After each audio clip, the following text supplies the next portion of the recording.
KTV Originals। Welcome to colour bar. আমি দেবস্মিতা শুরু করছি বিনোদন জগতের স্পাইসি লেটেস্ট খবর আর গসিপ নিয়ে এন্টারটেইনমেন্ট বুলেটিন কালার বার।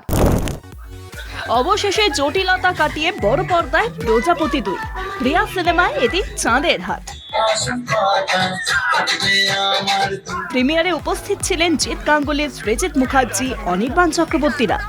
সিনেমা হলে শো পাওয়া নিয়ে সমস্যা তৈরি হলেও আপাতত সেই সমস্যা আর নেই বলেই জানালেন সুপারস্টার দেব। এবারে আপনাদেরকে অনুরোধ কে তোমাদের চ্যানেলকে বলবো কে যদি ভালো লেগে থাকে প্রমোট করবেন, এবং আমি সমস্ত শ্রোতাদেরকে বলবো কাল থেকে যারা টিকিট কেটে হলে বসে ছবিটা দেখবেন, ভালো লাগুক খারাপ লাগুক প্লিজ ফিডব্যাকটা দেবেন। ভালো লাগলে আরো অনেক মানুষ দেখতে পাবে। সিনেমা মানুষের জন্য বানানো, সাধারণ মানুষ সিনেমা দেখবে, সেটাই আগামী দিনে সেটাই প্রকাশ পাবে, এটুকুই, কোনো সমস্যা নেই। গান আমাদের সন্তানের মতন, গান তো আমার সন্তানের মতন। তো সন্তান যদি আগে এগোয়, তার যদি সে যদি সফল হয়, তাহলে আমার ভীষণ ভালো লাগে প্যারেন্টস হিসেবে। কোনো সমস্যা দেখা দেয়নি।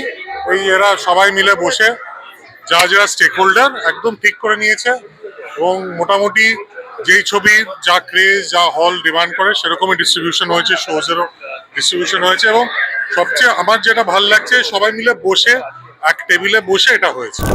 অঙ্কুশ হাজরার প্রযোজনায় আসছে বাংলার নতুন ছবি নারী চরিত্র বেজায় জটিল। নতুন বছরে অ্যাকশনস নয়, ফ্যামিলি ড্রামা নিয়ে আসছে নারী চরিত্র বেজায় জটিল। ইতিমধ্যেই প্রকাশ্যে এসেছে ছবির টিজার ও প্রথম গান কাটা ফুটেছে। অঙ্কুশ হাজরা এবং ওয়েন্দ্রিলা সেনের অফ স্ক্রিন জুটির উজ্জ্বল্য কোথায় গিয়ে অন স্ক্রিনে ধরা পড়েছে এই গানে। ছবি নিয়ে জমজমাট আড্ডায় অঙ্কুশ ও ওয়েন্দ্রিলা কি জানালেন শুনবো। তোমাদের দুজনের খারাপ সময়টা যখন আসে, সবার ফেজে তো এরকম উতার চড়াও থাকে, কিভাবে কাটাও দুজনকে? মানে দুজনের পাশে থাকা নাকি একটু ফাঁকা স্পেস? না, পাশে থাকায় সবসময় তাই, কারণ আমাদের অ্যাকচুয়ালি কি পার্সোনাল স্পেসে মানে এতটাই আমাদের কিছু এনজয়েবল মোমেন্টস আছে, ওগুলোর মধ্যেই থাকে। তো কোনো প্রফেশনাল দিক দিয়ে কোনো ডাউন গেলে বা কোনো রকম কোনো মেন্টাল স্ট্রেস গেলে আমরা ওইটার মধ্যে থেকে আমাদের রিকভারি হয়ে যায় আর কি। বিকজ একসাথে সিনেমা যাওয়া মজা করা এই করার ওর মধ্যে থেকে থাকতে পছন্দ করি, এই করি। আর কোনো কিছু খুব বেশিক্ষণ ধরে মাথার মধ্যে বা মনের মধ্যে আমরা ধরে রাখি না, যেটা ইয়ে করি আর কি।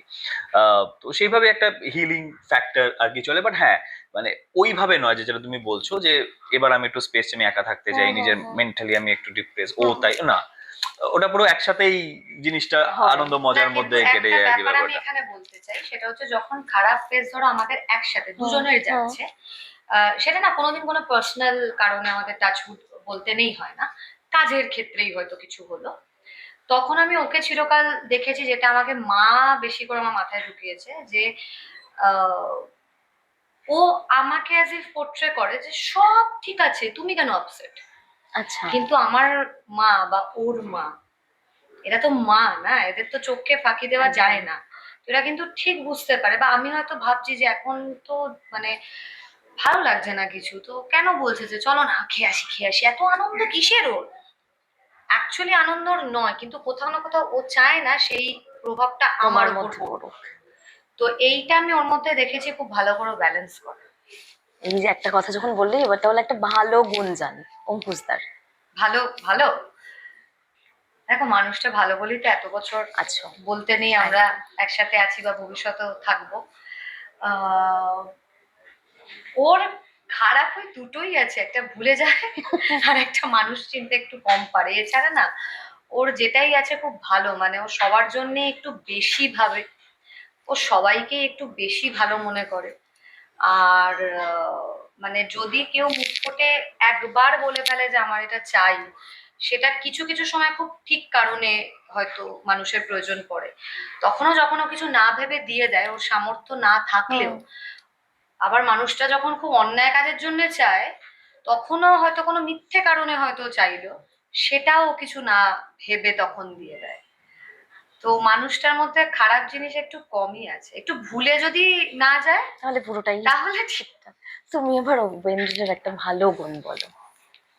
না, আমি তো বললামই যেটা, যে ওর একটা সবসময় খুব ভালো লাগে, শি ইজ ভেরি মানে খুব অনেস্ট মনের একজন মানুষ, এবং খুবই আপফ্রন্ট, যেটা মনে সেটা মুখে, উইচ ইজ ভেরি ইম্পর্টেন্ট এখনকার যুগে অবশ্যই। এবং স্পেশালি এই ফিল্ডেও মানে ওর ওই জন্য না সবসময় আমি যে কোনো মিটিং হোক বা কিছু হোক ওকে ও বলে যে আমি যাব না এই করে, কারণ ঠিক আছে ইউ আর দ্য প্রডিউসার, তুমি যাচ্ছ করছো, আমার যাওয়ার কি দরকার। বাট আমি কি এই কারণে নিয়ে যাই, প্রথমত ভাইব খুব সুন্দর বোঝে সামনের মানুষটা, ঠিক আছে, যার সাথে মিটিং করতে যাচ্ছে ভাইব খুব বোঝে। আর সেকেন্ডলি হচ্ছে কোথাও না কোথাও গিয়ে না মানে ও গেলেও না মানে মানে ওর মধ্যে না অনেস্টির ওই ভাইবটা এতটা সুন্দর রেজনেট হয় যে সামনের মানুষটার সাথে, না যে সামনের মানুষটা ভাবে যে না আই এম ওয়ার্কিং বা I am going to work with some honest person, যেটা ও গেলে আরো বেশি ভাইব পায় যে না আমরা ঠিকঠাক মানুষের সাথে যুক্ত হবো, সেটা that can be an investor, that can be anybody anything, কাজের সূত্রে করা হচ্ছে। সেইটা আমার মনে হয় খুব ওর একটা খুব বড় গুণ আর কি। তোমার এখানে ঝগড়ার কোনো কারণ আছে, মানে এই কারণে খুব ঝগড়া হয়? ঝগড়াগুলোর কারণ এখানে না বলাই ভালো গো। মানে ঝগড়ার কারণগুলো এত বাজে কারণ যে ওইগুলো না বলাই ভালো, মানে খুব বাজে কারণ, সিলি রিজন, সিলি আর কি। মানে ও একটা অন্য চ্যানেল দেখবে, তখনই আমি আরেকটা অন্য চ্যানেল দেখব। আচ্ছা, এবারে মানে একটা খুব বাজে কথাই আমি বলছি যে ও যখন ওয়াশরুমে যাবে তখনই আমাকে যেতে হবে, যদিও আমাদের আরো দুটো ওয়াশরুম আছে, তাও ও যেটাতে ঢুকবে আমাকে সেটাতেই ঢুকতে হবে। এইগুলো ঝগড়ার কারণ। অভিমানী কে দুজনের মধ্যে বেশি? ও বেশি কতক্ষণ লাগে রাগ ভাঙাতে? না বেশি হয় না। একটাই কারণ হচ্ছে কিছু কিছু জিনিস এতটাই একসাথে করে করে we are use to, that can be a binge watching, that can be going to movies, নতুন সিনেমা লঞ্চ হলে পেট সো পুজো, পেট পুজো। হ্যাঁ খাওয়া হ্যাঁ, দাওয়া, পেট পুজো দুজনের গোয়িং টু একসাথে। রেস্টুরেন্টস এন্ড অলসো কিছু কিছু জিনিস এতটাই একসাথে করে করে উই গট ইউজ টু ইট না, তো সেইটা কেউ না হাতছাড়া করতে চায় না যে না আমি একা যেতে পারবো না আমাকে। তো সেই কারণে সেই সময়টা যখনই চলে আসে তো বাধ্য হয়ে অভিমান ভেঙে রাগ ভেঙে যেতেই হয়। বেশ, এবং এবার একটু একটা খেলাই বলতে পারো, এই নারী চরিত্র বেজায় জটিল, মানে ঠিক এরকম সাবজেক্ট নিয়ে 3টে বাংলা ছবিরও হতে পারে, হিন্দি ছবিরও হতে পারে, গান বলতে হবে। একটা তো ডেফিনেটলি এটাই এটাই এটাই এটাই বলবো একটা। আর কি। আর দুজনকেই আর তুমিও বলো, আমিও ভাবছি। হ্যাঁ কি নাইচুদা বেজাজুর রিলেটেড গান হ্যাঁ এরকম মানে সাবজেক্টটা এরকম 3টে গান, একটা বলে একটা তো দিয়েছি। আছেই আমাদের উত্তম কুমারের, নারী চরিত্র যেখান বেজায় থেকে জটিল, আমাদের হ্যাঁ, নেওয়া। হ্যাঁ। আরেকটা হিন্দিতে কিছু কিছু তো অনেক আছে, যেমন ওই আই থিঙ্ক আমির খানের ওই কি সিনেমাটা ছিল মাধুরী দিয়ে খুদ কো ক্যা সমঝতি হে, ওই সিনেমা হ্যাঁ, দিল সিনেমার আই হ্যাঁ। থিঙ্ক যদি খুব ভুল না হয়। আর কি আছে বলো? আর একটা উত্তম কুমারেরই আর একটা ছবির আরেকটা বলতো? গান আছে, মৌচাক ছবির, হ্যাঁ হ্যাঁ হ্যাঁ হ্যাঁ পাগলা হ্যাঁ গারদ। হ্যাঁ হ্যাঁ পাগলা হ্যাঁ গারদ কোথায় হ্যাঁ, আছে। হ্যাঁ, বেশ, শেষ করতে হবে কারণ অনেকে আজকে একদম আছে। একদম। একটু বলো যে তোমাদের হুক স্টেপটা কিন্তু ওই গানটার হুক স্টেপটা সাংঘাতিক ভাইরাল Viral হচ্ছে, হচ্ছে। এবং তারপর তোমাকে যেভাবে একটা মানে প্রমোশনারি একটা ভিডিও দেখলাম যে তুমি শুটিং এ অথচ অঙ্কুশ দা প্যাকআপের পর কি করে, এটাই আমার জীবন। এটা এরকমই কি মানে হয়? তখন আমার ডিওপি ভেবেছিল আমার কিছু বিউটি শট সুন্দর সুন্দর নিয়ে হ্যাঁ। রাখবে, তো ওটা নষ্ট করে দিল। দেখ এরকম মানে করে কি অঙ্কুশ এটাই দা? করেও এটাই ঝগড়ার কারণ। আর একটা কারণ জানা গেল, যাক আরো অনেক কারণ জানা যাবে আস্তে আস্তে। ছবি নিয়ে দর্শকদের কি বলবো? না আমার একটাই কথা বলার যে 9 তারিখে রিলিজ করছে এবং তার 2 সপ্তাহ পর সরস্বতী পুজো আসছে। যদিও কথা ছিল সরস্বতী পুজোতেই রিলিজ হ্যাঁ, করা, হ্যাঁ। কিন্তু তাও রিকোয়েস্ট করবো যে 9 তারিখ রিলিজ করছে, তোমরা সবাই গিয়ে দেখো এবং সরস্বতী পুজো অবধি দেখো, তারপর সরস্বতী পুজো যখন পড়বে তখনও দেখো ছবিটা, এবং you won't regret, to be very honest.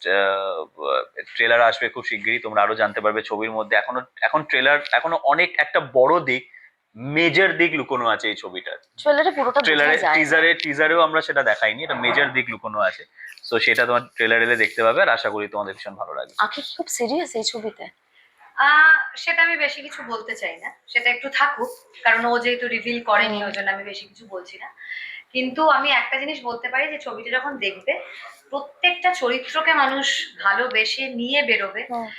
আর এই ছবিটা যারা সরস্বতী পুজোর সময় আর কি নতুন প্রেম করবে বা প্রপোজ করবে ভাবছে, তাদের তো সরস্বতী পুজোর সময় আরো বেশি বেশি করে দেখা উচিত। কতবার মার খেয়েছে? হ্যাঁ এটা ঠিক, হ্যাঁ। এইটা একটা আমরা কন্টেস্ট রাখবো যে অঙ্কুশ এই ছবিতে কতবার মার খেয়েছে সেটা বলো। তারপর একটা সাংঘাতিক ডায়লগ আছে, কি জানি কত কিছু গালাগাল দেওয়া হয়েছে অঙ্কুশ দাকে। বেশ, thank you so much. Thank you so much. আজকের কালাবার এখানেই শেষ করছি, দেখা হচ্ছে পরবর্তী এপিসোডে।